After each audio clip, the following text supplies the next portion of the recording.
Hi, everybody. My name is John, and I am known to many of you for my work that I do in criminal justice reform, and many of you are my friends, but a lot of you that see this probably don't know me. So let me give you just a real quick recap. Um, I'm a native to Arizona, third generation. Family goes back before it was a state. I spent 15 years in the Arizona Department of Corrections. I was a professional musician before that and worked for the government, worked for all kinds of different places, but I did do 15 years in the Arizona Department of Corrections. When I was in the Arizona Department of Corrections, I was sent around to 13 different prisons inside the Arizona Department of Corrections complexes and two out-of-state prisons, Indiana and Oklahoma, due to overcrowding, and that's an issue. I was released in August of 2018. So I can tell you that I'm speaking on this topic with authority and with firsthand knowledge of what actually is going on in the Arizona Department of Corrections. So let me just say before we get started that I'm going to use some very strong language, and I'm going to be calling out all kinds of people. So if you're sensitive to expletives and adult language, probably better not watch this. If you're sensitive to your political party being identified and criticized, better not watch this. If you're not a fan of facts and syllogistic logic, it's time to tune out. I'm going to let it go because somebody has to. Somebody's got to make a call out. And this is the hill I'm willing to die on. Okay? So this may cost me friends. This may cost me professional relationships. This may cost me relationships in the criminal justice reform work that I do. And I'm willing to take that risk. I spent 15 years in the Arizona Department of Corrections sitting on a bunk waiting for people to come visit me and waiting for somebody to send me a letter. I know how to do life alone. I know how to do misery and squalor. I know how to do it. It don't bother me. So I hate to quote George Bush, but you're either with me or you're against me. That's how I feel on this. You're either on the side of justice and moving humanity towards a more humane and and kind place, or you're against me. And I know those binaries, they're unfair to some people. So be it. The things I'm about to say are unfair to a lot of people. People, we have 42,300 men and women in the Arizona Department of Corrections. We have children in the Juvenile Department of Corrections. Okay? These places, these prisons, there are 14 prison complexes in the state of Arizona. I've been to many of them. I've done time in them. I've lived 24 hours a day, 7 days a week in many of these facilities. I can tell you exactly what they're like. I was subject to state medical and all of the privates, except the most recent one, but I was subject to them in a different place. So there's things that the average citizen doesn't understand or doesn't know about being an inmate in the Arizona Department of Corrections and how our state treats people that people need to know. So those who've been there, this is gonna be familiar. The loved ones, you've probably heard this from your people inside. But let me lay it out for John Q. Citizen who just doesn't understand what the hell's going on in there. People have this idea that prison is 3 hots and a cot, and you get all your clothes, and you get everything handed to you. Everything is provided to you, and all you have to do is follow the rules and subscribe to whatever philosophy they got going on. You've probably seen movies like Shawshank Redemption or Stir Crazy or any of the Orange is the New Black, any of those type of things. And some of those things are very real. Some of them can be very close and true to what really goes on in the Department of Corrections. But maybe you don't really understand what's up. So Arizona, because of our politics that we've had, which I will talk about in a minute, but we've had politics in the state of Arizona that controls what goes on in the Department of Corrections. And our politics has mandated privatization. We went into a privatization model in the early 2000s in prison. What does that mean? That means that private companies that are for-profit companies get contracts with the state, bid on contracts with the state, and the state awards a contract. It'll award it to one company for 3 years, 5 years, 10 years, or in private prisons it's 20 years for their services. And so then they have a state-sanctioned monopoly on that service. So when you're talking about food in the Department of Corrections, that is done by a company called Trinity.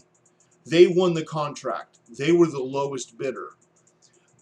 Store commissary items where men and women buy their soap and their their toiletries and food and that type of stuff, snacks. That's done by Keefe Corporation. They won that contract. The healthcare provider right now is Centurion, or Centurion, or whatever it was. And we've had 3 of them since we privatized the system in 2010. And all of them have been run out of the state on a rail, and there's a massive class action lawsuit about healthcare right now, representing all the inmates in the Department of Corrections. So what you don't know, John Q. Public, is that inmates don't get free stuff in the Arizona Department of Corrections.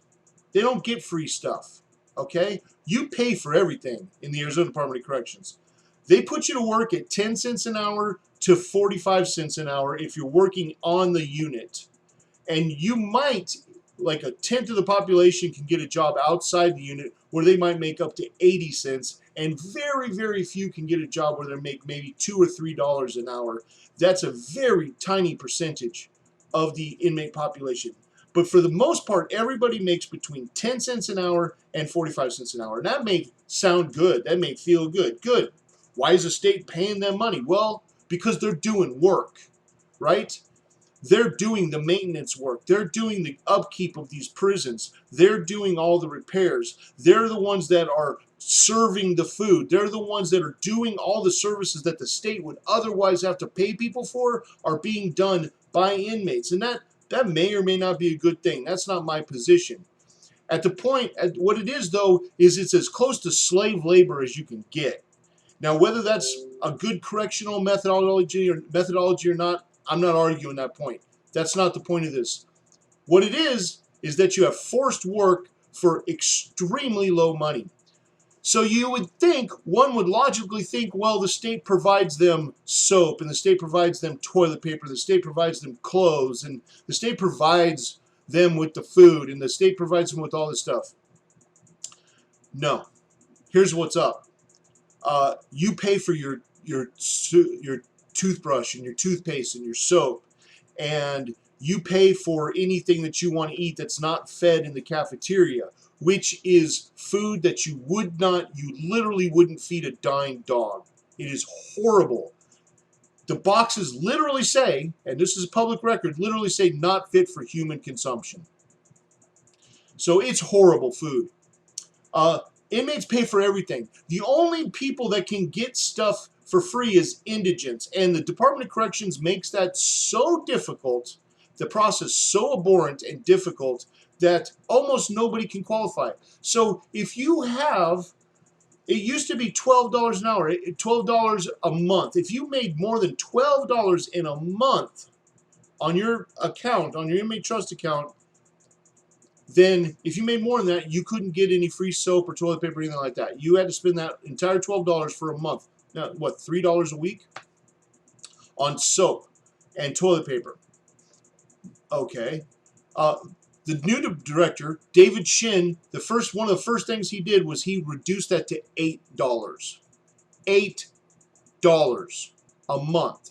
So now, if you have more than $8 a month on your inmate spendable trust account, you do not qualify for anything free. Envelope stamps, toilet paper, toothbrush, soap, any of that stuff. And let's not fool each other. The stuff that they give you, the actual supplies, is a little tiny like travel-sized shampoo that literally is water. You pour it out, you rub your hands on it, and there's not one individual bubble on your hand. The stuff doesn't clean anything. You put the toothpaste in your mouth, it's like washing your mouth with milk. It's the worst, most lowest level Chinese products that they can possibly buy are the ones that they give away. Okay? And they're tiny portions. And you get that for a month. That's got to last you a month. So let's not fool each other. Okay? It's not what you think. People aren't getting free stuff in there. People are not getting the supplies that they need. Okay? So that's one issue. So when our legislature and governor privatized those contracts, here's what they did. It used to be that the state used to run the commissary. They would go and buy all the soap and candy bars and cigarettes and soups and all that stuff that inmates buy. They would buy it, and they were statutorily limited to only charging 10% above the cost. So if a bar of soap, of Dove soap, cost the state 15 cents, then they could only sell it to inmates for an additional 10% above that. So 17 cents when you round up. Okay? And then that 10% actually went to the fund for the Department of Corrections to help inmates with recreation and rehabilitation programs, all that kind of stuff. The money, the 10%, actually went back into the system for the other things that the inmates need, like basketballs and stuff like that, like art supplies, those type of things, so that people don't go fucking crazy in there, right? They have to exercise, and they need to exercise their mind, and that's what that 10% went for. But when the Arizona legislature privatized the contract, they put in statute that the contractor can actually charge rates that you pay out here, and this is actually stated at Circle K, Walgreens, CVS. So the most expensive convenience store retail rates is what the contractors get to charge. So now that 15-cent bar of soap costs you $4 or $3, $3 to $4, right? $3 to $4. And now instead of that profit margin, 100% of that coming back into the state, now the company, the private for-profit company, gets to keep the lion's share of it, and they give a 20% kickback, 18 to 22% kickback to the state. So now inmates can't afford it. Now, did wages go up when we did that? The wages that we have were set like 40 years ago. The wages have stayed the same. The wages have stayed the same. We're still making the same 10 cents an hour, but the cost of goods went from this to this. So now, and then if you make more than $8 a month, you don't get even the really shitty free shit. Okay? So, no. And clothes. You got to buy your clothes in there. You got to buy your bedding in there. You got to buy all that stuff. And maybe that feels good to you. Maybe making people self-sufficient and all that stuff. I can understand some of those arguments. I don't necessarily agree with them, but I can understand them. But at the end of the day, people, they're being controlled by the government. Any conservative Republican in the state who goes on and blathers on about liberty and open markets and free markets, and then turns around and gives a monopolistic contract to one company with price fixing, and they're price fixing the wages. That's social. That's not social. That's communism. That's communism. So our freedom-loving Republican government that we've had in the state since 1968, GOP control, they have instituted the harshest form of communism that we've seen since the Soviet Union fell in our state prisons. They control wages. They price fix profiteering companies. So it goes off to their little crony capitalist oligarch friends. And then they come out and talk to you and preach to you about freedom. Give me a fucking break. Cleaning supplies. Cleaning supplies are completely controlled by the state. They ration them. They water them down. So first of all, they're usually very ineffective. They're low level, ineffective, not the real good stuff. They do have some of that stuff, but they control it. Because it turns out these prisons are really old and dirty. Let me paint a picture for you of Central Unit at Florence Complex. Central Unit was built in 1908. CB2, Cell Block 2, 1908. In the 1970s, they filmed the movie Stir Crazy there. So if you want to see what CB2 is like, go watch the Richard Pryor movie and Gene Wilder movie Stir Crazy. That's it. Little tiny cells with the bars and all that kind of stuff. Well, I was there. And it is the most, I was there in 2008, and it is the most dilapidated, dirty, filthy place I've been besides North Unit right next door. It was very common, almost a daily occurrence at Central Unit, to wake up in your cell and literally, and I'm not exaggerating this at all, literally being covered in cockroaches. Cockroaches all over the wall, cockroaches crawling all over you, cockroaches crawling on your face. And what you would do is you would try to get some of that state toothpaste that's like milk and use it to caulk the cracks around the place. But they'd eat right through it. They'd eat right through it. They like cardboard, so they would hide in the cardboard legal boxes that you have for your legal work. You open your legal work, 1,000 roaches would come flying out at you. Horrible. You would wake up and there would be 6-8 inches of standing feces-infested, urine-infested water because the piping system and plumbing system at Central Unit is dilapidated. And so it would leak and break and flood constantly. So you couldn't have your stuff on the floor. You're in a little tiny cell. You got your legal paperwork in boxes. You couldn't have it under your bunk. You'd have to stack it up on your table because the good chances were you were going to wake up to a flood of turds the next day once you got the cockroaches off you. That's the sanitation that's going on at Central Unit. Second to that is North Unit, the level 2 minimum facility right next door in Florence. Horrible. Built in the 50s. Old, stinky, dirty, 60, 70 years of built-in filth, roaches. People live in tents. They live in these threadbare tents that make Sheriff Joe Arpaio's tents look like a cakewalk compared to this freezing out in the middle of the desert, burning alive in the middle of the summer out in the desert. Filthy. That's what they're living in out there.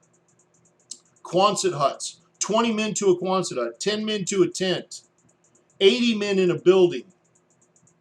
In these old buildings. All cobbled together. In dirt and filth. The ACLU and Prison Law Office just did a surprise tour in Florence. They took pictures. It's in the pleadings. They filed a motion. The state had to answer it. Feces on the wall, blood, all kinds of stuff. Things that you couldn't imagine in the most dystopian dreams you could think of. Things that you don't see in the movies. The real horrors is the sanitation in the Arizona Department of Corrections. So because of our truth in sentencing model in Arizona, we have warehoused 42,000 people in prison. We put every man, woman, and child in prison we can for the most tiny infractions. Let's keep it real. One marijuana seed in a cellophane baggie is 2 Class 6 felonies in the state of Arizona. 2 Class 6 felonies in the state of Arizona. How many of you have ever smoked marijuana? How many of you who subscribe to the belief that criminals should be in prison, they broke the law, and it should be difficult and hard in there? How many of you have ever smoked marijuana? Ever in your life? Well, that was a felony in the state of Arizona. If you had a small bag of marijuana and you took that marijuana out of that bag and put it into a pipe or a rolling paper or a bong and smoked it, that's 3, count them, 3 Class 6 felonies. And in the state of Arizona, because of a thing called Hannah priors, You get to, the prosecutor can stack those if one after another and use them as historical prior felony convictions, which means that you do an increased enhanced sentence, time and sentences. Now, this is an extreme example, but it's a serious and legit example. They put everybody in prison. They thought prison was going to solve the problems. It didn't solve any problems. It just created a whole bunch more, which is right now we have 42,300 something odd men and women and another population of children sitting in our prisons in squalid conditions, huddled together, grouped together, with people who don't care about them and who lie to the public, lie to the governor, and lie to everyone that they talk to about what's really going on there, say everything that they hear contrary is crazy, and paint this rosy picture that it's all just roses and unicorns inside there. Well, it's not. They lie. There is a long history of the Arizona Department of Corrections lying to the public. The most recent version is the lock debacle at Lewis Complex last year. Millions of dollars of taxpayer money gone in the wind. Threat to staff, threat to inmates. A man died, and then it finally blew up because of the news media finally grabbed the story and put it out there because of one courageous staff member actually got the security tape. Because what they said before that, the Department of Corrections, they said, nope, didn't happen. It was a lie. They control the narrative. They control the narrative. They've got the keys to the door. They don't let in the press. They don't let in our lawmakers. They don't let in, or when they do, they put them on such controlled movement tours that they show them exactly what they want to see. It's like if we went to North Korea and went on a tour of their prisons. Do you think we're going to see what's really going on? Or do you think we're going to see a bunch of really happy people that are eating a bunch of rice and fish and aren't starving to death and aren't miserable in those concentration camps? Well, we got them right here in Arizona, people. We got them right here in Arizona. And the same thing happens with the narrative of the Department of Corrections. They control the narrative, and they won't let anybody in there. Jimmy Jenkins has been trying to get in there. All the news media has been trying to get in there. Requests for months and months and months. Let us in. And if it wasn't for the lawyers from the prison law office and ACLU getting in there last week into Florence, nobody'd know what the hell's really going on in there. And this isn't just a threat to inmates, it's a threat to staff. Let's talk about that. There are 10,000 staff members going in and out of these prisons that work for the state. That doesn't include all the contract workers that work for food services and canteen and all the other people that are ingressing and egressing the prisons on a daily basis. People, they're going in and out of these prisons. And guess what they're carrying with them? They're carrying COVID-19, coronavirus with them. Okay? Because it's not an if, it's a win now. It's a win.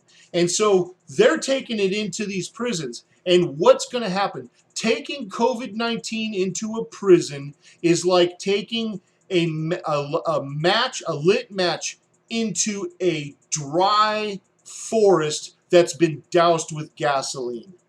Okay? Let me say that again.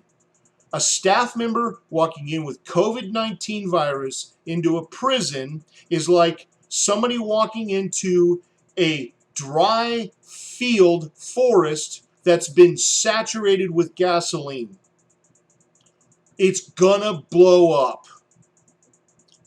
The Arizona Department of Corrections, in response to the Prison Law Office and ACLU motion, has said that there is greater than 6,600 identified vulnerable inmates in there.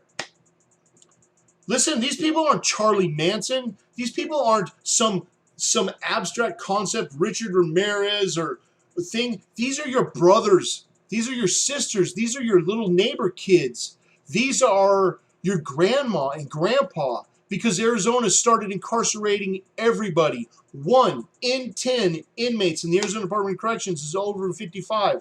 And I guarantee you the staff members that I witnessed for the 15 years I was in there, they're not in great health.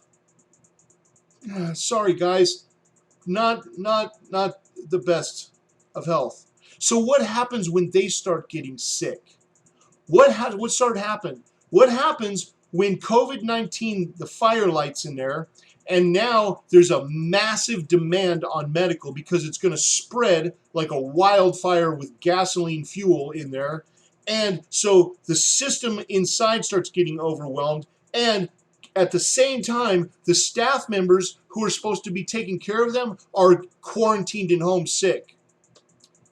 Am I starting to paint the fucking picture that we're having here, people? We have got a catastrophe on our hands waiting. It's going to happen. It's not if it's going to happen. It's going to happen. And these people are going to die. The notion that this is only affecting 80-year-olds and 70-year-olds has been put to rest. There are over 3,000 deaths in Italy right now. Now, remember, those people are out in society where they have access to all kinds of cleaning supplies. They have access to whatever cleaning supplies, whatever hygiene stuff that they want, masks, gloves. They have access to all of that. They had the option to isolate, to social distance. They had that option. These people got checked into medical and were into healthcare facilities, under doctor's orders or in the hospitals for a week and died in there with the best care in the world at their disposal. With the focus of the world trying to stamp out this disease, the best doctors in the world were going to Italy and to France and to the United States trying to solve this. What do you fucking think's going to happen? Prison. What do you think's going to happen to those people? We're going to, you, me, us, we elect our government. We put these clowns in charge. We are the ones, it's us. We pay their salaries. They're our employees. We elected them. So when the people start dying in prison, when the slaughter begins in there, and they start dying en masse in prison, and then the staff starts getting sick and it transmits to all of them and they get quarantined, what the hell do you think we're going to do? They're going to send in the National Guard to watch the prisons. It is a dystopian nightmare what's about to happen in our prisons. And the death toll is going to be that double, triple, maybe quadruple what we saw in 9/11. This is a huge issue. This cannot be taken lightly, people. Last year, when the Lewis Block debacle came through and that all happened, all the social justice network in Arizona got together. American Friends Service Committee, the ACLU Smart Justice, Lucha, FAM, Right on Crime, all of the ones that are actually out here, both on the left side of the political aisle, the center, and on the right, the social justice organizations came together and they had a massive town hall and they had a big public swell of information and energy inside making a change in the Arizona Department of Corrections. One man died. One man died. And that was a good thing. Because finally people started waking up to what the fuck is going on in the Department of Corrections. But one man died. We're about to have 10,000 of those events happen. Right? The Arizona Department of Corrections in a conservative legal pleading, protecting their ass, is saying 6,600 are vulnerable. You think that's a true number? You think that's a real number?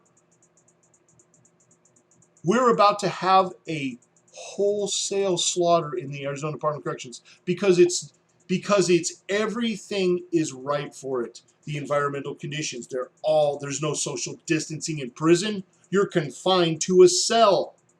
You're confined to a Quonset, you're confined to a building, you're confined to a run. You're all breathing the same air. Sanitation, there's no cleaning supplies. Hygiene, no. They're making people stay home from work. They're taking people from work. They're charging exorbitant prices for this. They're giving away a bar or two of soap, but it's stuff that wouldn't clean. It wouldn't clean your hands if you were wearing white gloves for 3 weeks. The medical is abhorrent in there. First of all, nobody cares. Second of all, if they're making profit off it, they get paid. Our legislature, our legislature in the state of Arizona made a contract for these people to entice these private prisons to come in so that they pay them a per diem every day. A per diem, people. This means that they get paid $10 to $15 a day for every inmate that's in there. They get paid for not providing health care. When they have to go then provide the health care, well, that's coming out of that profit. So what do you think is happening with health care in the Department of Corrections? You wonder why there's a class action suit? You wonder why there's been a bunch of deaths and suicides in the Department of Correction? A huge spike in both, in preventable disease, people dying in their 30s and 40s all of a sudden just dropping out in the Arizona Department of Corrections. You want to know why? One reason: GOP, Republicans, and their privatized contracts, giving health care, paying healthcare providers to show up and not do a goddamn thing to treat people. I'm going to go on the political rant here in a second. And trust me, there's plenty for everybody. So people, we have a crisis. We have a crisis. But all the nonprofit organizations, non-governmental organizations, they got together and they did a hell of a job to get Ryan out of office. There was the investigation. They got the fire under Doug Ducey's ass to put the 2 Supreme Court justices in there. They went in there and read that report. Read that report. Do you think anything's different? That was one incident at one prison, and it showed how corrupt that system is. Go read the report on the Lewis Lock that was done by the 2 Supreme Court justice systems. It'll make your toes curl when you think about the COVID-19 virus. People are incentivized to lie. People are incentivized to deceive. People that work in the Department of Corrections are incentivized for career moves to, it's like China. We're criticizing China because they quashed the words of the government, of the doctors, and they were threatening people to be arrested and all that stuff. Huh. Guess what, people? We got China. All those horrors you think about that happen in China are happening inside the fences of the Arizona Department of Corrections. We don't got to look overseas for blame. We got it right here, right in our backyard. And you and me are paying them. We're paying them with our taxes. We're paying them. They have no compunction about lying to the governor. They have no compunction about lying to the public. They have no compunction about lying to the press. They have no compunction about lying to anybody. Because they control the keys. So you can't come in and see the truth. You just got to buy what they have to say. So here's the politics of it. I'm a little bit tired of saying this and then having people come back and go and bring up Bill Clinton in the 1994 omnibus crime bill and all of that stuff. Yeah, those things happened. You're absolutely right, people. Let's go out here and get this out there. Mass incarceration happened on both sides of the aisle. Okay?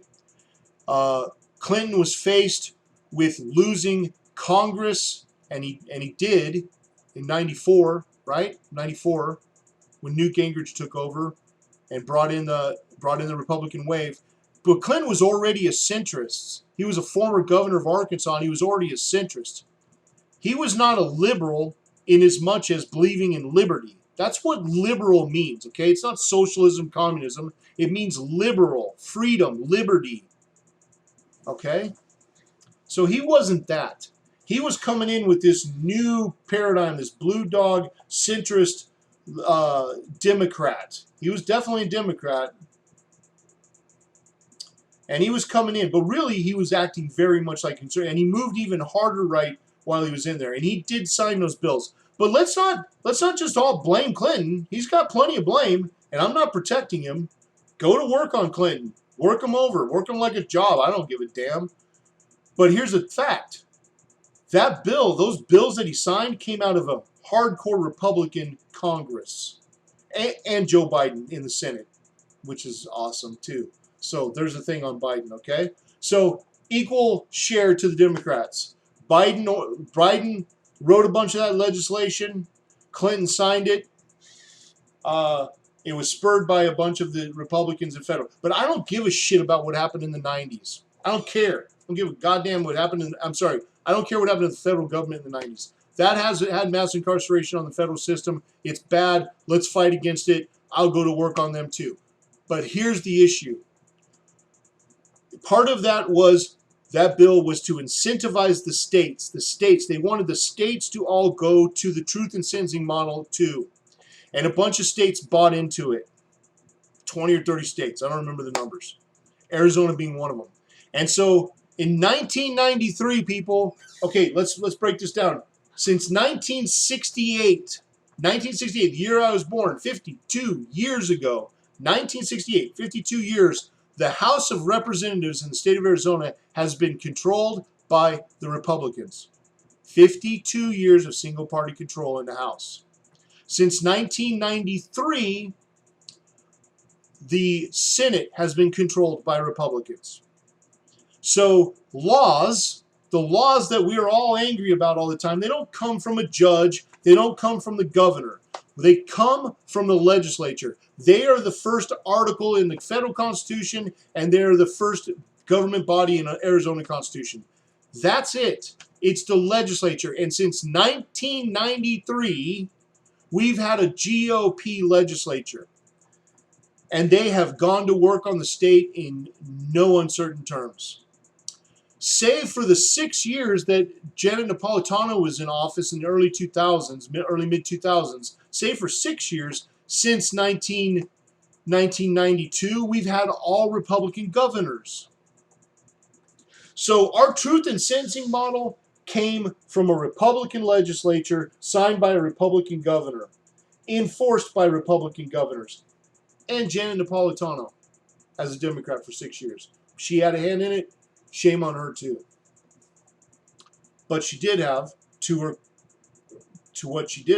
she did have a legislature that was Republican.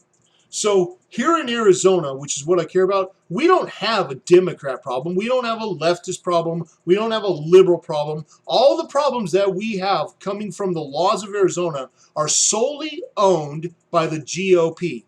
So let's disabuse ourselves of any notion that the GOP is these precious little angels that are out there fighting for your rights, because they're not. The GOP in Arizona doesn't give a good goddamn about human life. They don't fucking care. Now, there's exceptions to them. There's exceptions to the rule. Sure. On an individual basis, sure, they care. But as a collective body, the data's in. We have data. Since 1993, we've got the data. We can see what they care about. We are last in education. We're last in teacher pay. We're last in economic opportunity. We're first in incarceration. We're in the top 5 in incarceration. For Christ's sakes, people, that's because of the Republicans in the state of Arizona. Okay? Well, get over it. You don't like it? Find your safe place, snowflake, and get over it. Because that's the problem. We got a GOP problem in the state of Arizona. We need to change the GOP. We also, all of the main prosecutors in the state of Arizona, save Barbara LaWall in Tucson and her 6 terms of abhorrent leadership, have been Republican. So, yes, there is some blame to go around to the Democrats, the Napolitanos and the Barbara LaWalls. Yeah, they get some shame. They were just as bad. They joined in. They bought the narrative. But really, we got a GOP problem in the state of Arizona. Now, I don't give a rat's ass what team you're on. I don't give a rat's ass whose side you're on. Get mad at me, spit at me, yell at me. I don't give a shit. The thing is, we need a change in Arizona. And if it was the Democrats in charge that whole time, I'd be spitting mad at them too. But it's not. We got a GOP problem in the state of Arizona. They run everything. They put the directors in the Department of Corrections. They make the laws. They sign the laws. They enforce the laws. That's the problem we have. So why am I so fired up now? Because I have for a week been calling for the House Judiciary Committee and the House and Health and Human Services Committee to hold a hearing and bring Arizona Department interim. By the way, he's not even, I don't believe he's fully been certified the director. He was appointed director David Shin into these judiciary hearings and have a conference and get him in front of these legislators who sign the checks for his budget and make him answer questions on the record.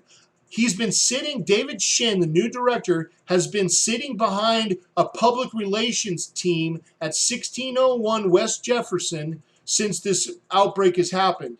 He has made no public appearances. He has made no public statements. He has gone behind his team, and what he's done is he's punted the football over to Health and Human Services, the health department in Arizona. We're following the health services guidelines. Well, what the hell does that mean? What the hell does that mean, Shin? Get your ass out in front of the public and talk to us. Those are our family members in the Arizona Department of Corrections. Those are our loved ones. Those are Arizona citizens in the Arizona Department of Corrections that made a mistake. They're not all misanthropic sociopaths. They're people that had a disease, that had a substance abuse disease. We locked up everybody. Okay? These are brothers and sisters and children, wives and husbands and daughters and sons and grandma and grandpa, mom and dad. That's who these people are in prison. They're not El Chapo. They're not all these people. There's some in there like that, but the strong majority of these people are good people that did something wrong. Why are we going to execute them all through apathy? Why are we going to execute our citizens because of apathy and because it's more politically expedient to hide behind a public relations and a team of lawyers when you got called out and flat-footed down in Florence Complex? Get your ass in front of some cameras, get your ass in front of some lawyers, and answer some questions. I want to know what David Shin is doing to protect I want to know what the disaster recovery plan is. I want to know how you're going to, at the same time, balance staff members being quarantined while you have an explosion of sickness in the Arizona Department of Corrections. How are you going to isolate everybody, Shin? How are you going to quarantine them? You only have so much space. What medical provisions are you making? I could go on and on.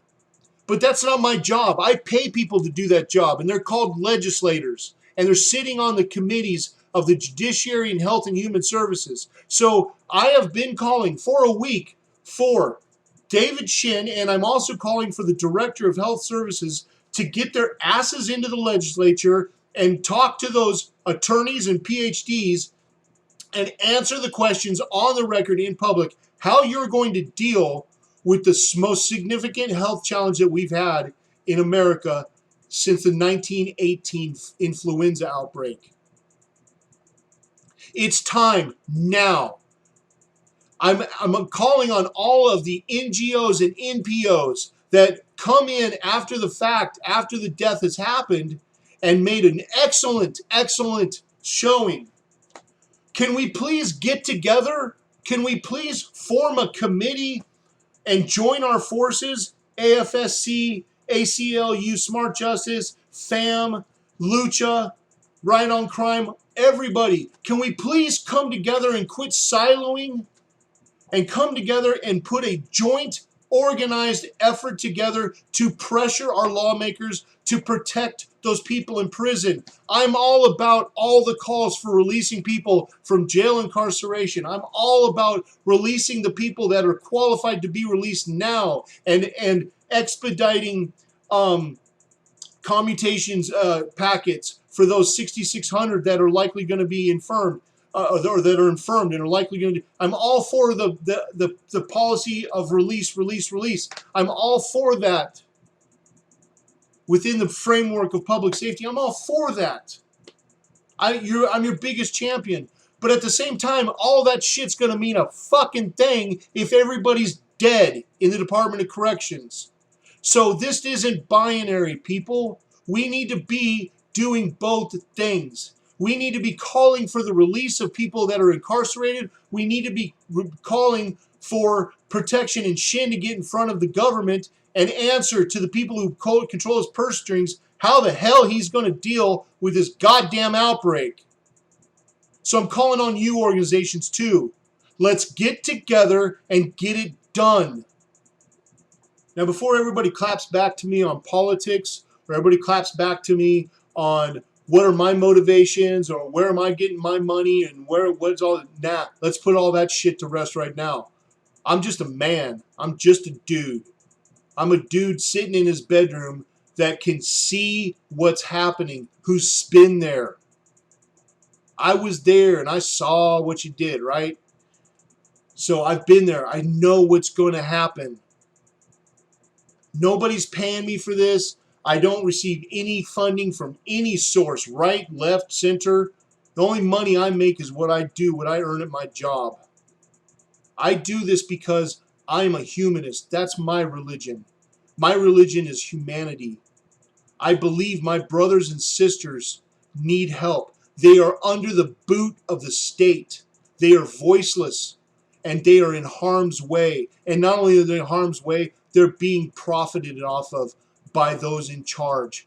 They're being lied about, and they're being put in the line of fire on a disease that can be controlled and can be contained if serious, legitimate people are at the table taking action right now. I do this for them. I speak for them. My currency is helping those people. That's all I need. Join me. Call on your representatives in the House Judiciary and House Health and Human Services Committee. Call them, email them, send them letters, text them, send carrier pigeons, smoke signals, emails, whatever. I don't give a damn. Contact them. Get David Shin in front of the committees to answer these questions right now, before it's too late.